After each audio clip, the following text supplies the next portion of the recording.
Muy buenos días, hermanos.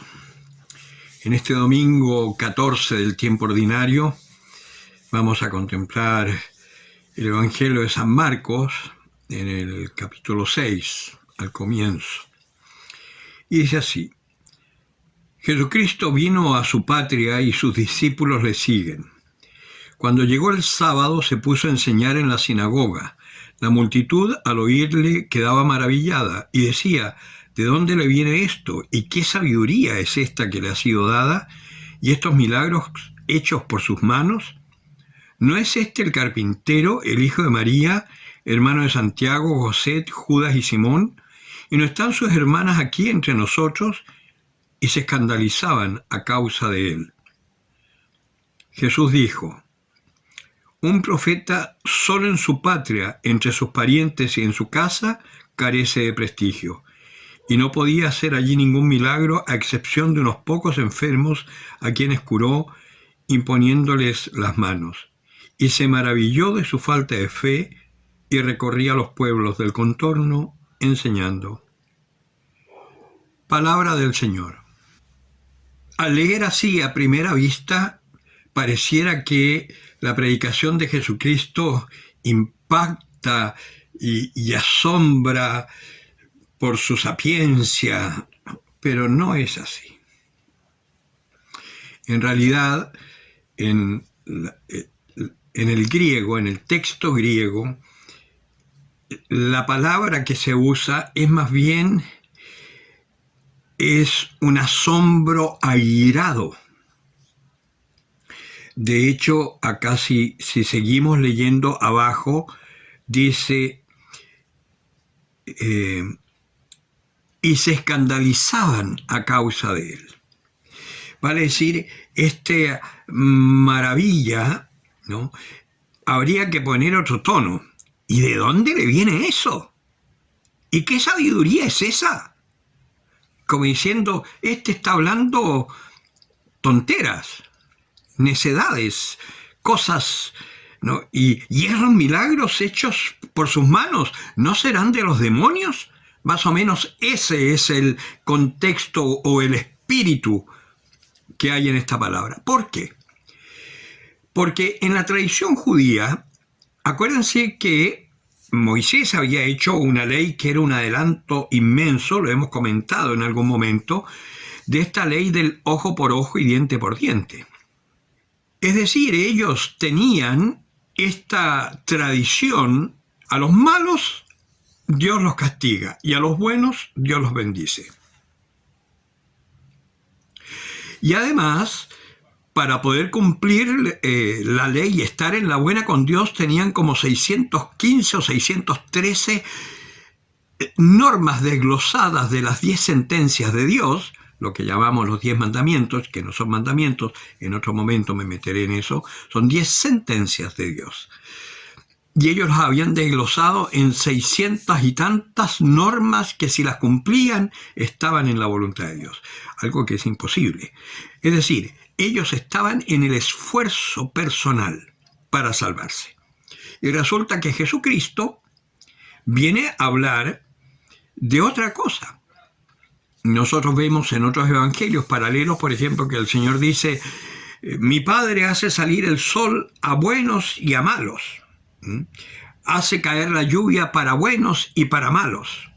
Entonces, ellos se escandalizan porque es otra cosa lo que les está diciendo. Y es lo que nos pasa hoy a nosotros a partir del Concilio Vaticano II, y que en la Iglesia todavía hay sacerdotes y obispos que no quieren aceptar esta visión del Concilio Vaticano II, que nos lleva a las fuentes y que deja entonces caducas, out, toda la normativa del esfuerzo y del compromiso que hemos venido recibiendo desde el siglo XV, para entrar en la gratuidad del amor de Dios. Y por supuesto, ningún profeta es bien recibido en su tierra. Y también ahí entonces sucede que estos empiezan: ¿no es este el hijo del carpintero? O sea, ¿y este qué se cree? Si conocemos a sus hermanos, ojo, acá cuando dicen hermanos, Santiago, José, Judas y Simón, no es que María haya tenido más hijos, que eso es lo que dicen los evangélicos, no. Cuando se habla de hermanos, se habla de parientes, de amigos, vecinos. Acá dice que fue a su patria, a Nazaret, donde él había vivido toda su infancia. Entonces, sus hermanos eran todos los que vivían alrededor, aparte de la familia, porque por lo general vivían como en clanes. Entonces, las familias eran todos emparentados los que vivían alrededor. Esos son hermanos, para que no nos confundamos y no nos confundan los evangélicos y los protestantes. Entonces ellos dicen, pero si conocemos a la gente, ni siquiera era hijo de sacerdote como para tener una sabiduría rabínica, porque su padre era un carpintero y María una dueña de casa. Entonces, este escándalo también lo vivimos nosotros. Y nos cuesta mucho aceptar la gratuidad de Dios. Nos cuesta mucho entrar en el descanso sabiendo que Dios nos conoce y conociéndonos hasta lo más profundo que nosotros no conocemos de nosotros mismos, nos ha elegido. Entonces empecemos a mirarlo y a cambiar de actitud. En vez de decir, ay Dios mío, perdóname, ten misericordia. Gracias Señor, gracias por el amor que me tienes. Gracias porque me has escogido. Gracias porque no soy digno, pero tú me dignificas con el Espíritu Santo. Porque yo no tengo la fuerza, pero tú me das la fuerza.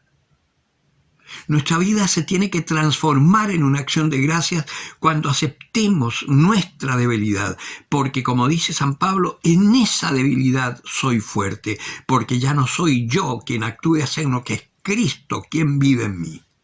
Evidentemente que eso te va a hacer pasar momentos difíciles, te va a meter en crisis, pero esas crisis son buenas. Todos los santos han pasado por grandes crisis, por momentos de oscuridad, momentos en donde no le encuentran sentido a nada, por momentos donde dudan también. Todo eso lo tenemos que pasar, porque además, si queremos vivir la fe en Cristo, tenemos que vivir lo que vivió Jesucristo para también aprender a vencernos a nosotros mismos. Jesucristo también tuvo momentos oscuros. Lo más oscuro fue en Getsemaní. Padre, te ruego, si es posible, que pase de mí este cáliz. Él se da cuenta que en su fuerza era imposible poder llegar a la cruz sin renegar, sin rebelarse. Pero que no se haga mi voluntad, sino la tuya. Y se entregó. Si quieres vivir una fe adulta, vas a tener persecuciones, porque vas a tener que enfrentarte con valentía, manteniendo la verdad del amor versus la ideología del esfuerzo, versus la ideología socialista que está metida en la iglesia. Y te vas a enfrentar, y te van a perseguir, y vas a ser incomprendido, pero el Señor te sostiene. Fíjense que es curioso, pero hay dos momentos en donde Jesucristo se admira. Se admira que su familia, que la gente de Nazaret, no tenga fe.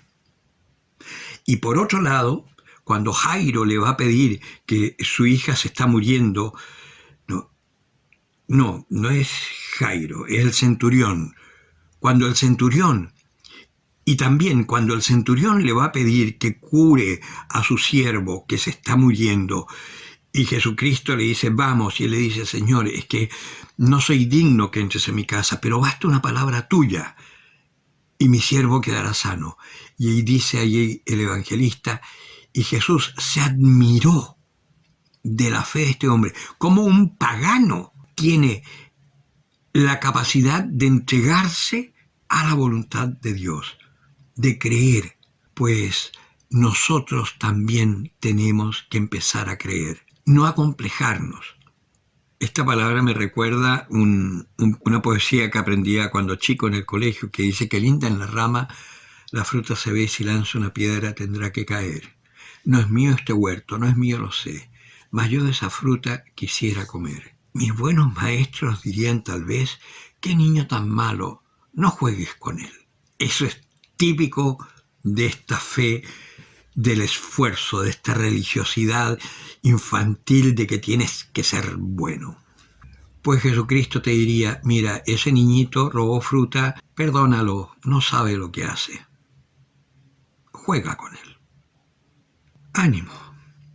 nosotros estamos llamados a romper con nuestras normas y nuestros credos heredados para poder forjar nuestras normas y credos conforme a nuestra experiencia de amor de Dios que en la iglesia el Espíritu Santo nos quiere revelar.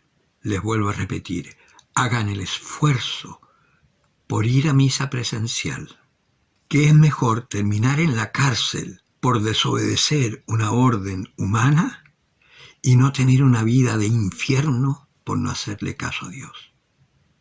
El que tenga oídos para oír, que oiga.